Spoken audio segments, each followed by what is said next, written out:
प्यारे बच्चों, पिछले लेक्चर की कंटिन्यूएशन में आज हम डिस्कस करेंगे कूलम्स लॉ का एक स्पेशल केस। ये हमें हेल्प करेगा आगे इलेक्ट्रिक इंटेंसिटी को समझने में। तो शुरू करते हैं। लास्ट टाइम हमने कंसिडर किए थे two charges Q1 and Q2। R1 vector is the position vector of charge Q1, R2 vector position vector of charge Q2।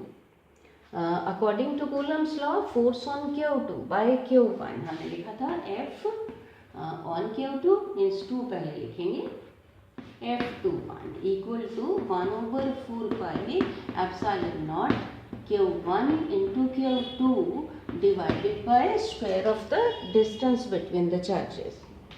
लिखेंगे डायरेक्शन। अब क्योंकि ये दोनों चार्जेस सिमिलर हैं, अगर ये सिमिलर है तो ये रिपेल करेंगे और F21 की direction from Q1 to Q2 means R12 vector की डायरेक्शन में। मीन्स हम लिखेंगे R12 vector over R12 cube. ये हमने लास्ट टाइम पढ़ा था। अब R12 वेक्टर प्लस इसको हम इवेल्युएट करेंगे in terms of R1 and R2। R1 vector और R12 vector these are represented by two sides of this triangle taken in same order. So this equal to third side of the triangle taken in opposite order means R2 vector. तो हमने R12 vector को लिखा था R2 vector minus R1 vector और इसकी जगह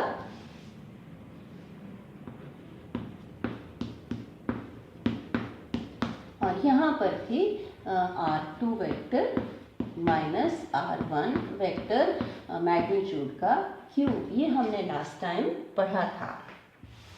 अब इस एक्सप्रेशन में अगर हम ले लें R1 वेक्टर को 0 और R2 वेक्टर को इक्वल टू R वेक्टर, इसका मतलब हुआ R1 vector 0 means Q1 lies at origin. तो हम Q1 को यहाँ ओरिजिन पर शो कर देते हैं। R2 equal to R vector means charge Q2 को हम पॉइंट P पर शो करते हैं जिसका कि पोजीशन वेक्टर है R वेक्टर। अब फोर्स कितना हो जाएगा 1/4 pi epsilon not into Q1 into Q2 divided bye R2 vector की जगह R वेक्टर, इसका मैग्नीट्यूड लिखना है तो R उसका क्यूब इंटू यहाँ पर R1 वेक्टर 0 वेक्टर हो गया इंटू R2 की जगह R वेक्टर R1 0। तो हमारे पास ये फोर्स आ जाएगा। It means force on charge Q2 is acting along R vector this direction। और अगर ये चार्जेस अपोजिट होंगे तो यहाँ पर माइनस R वेक्टर आ जाएगा।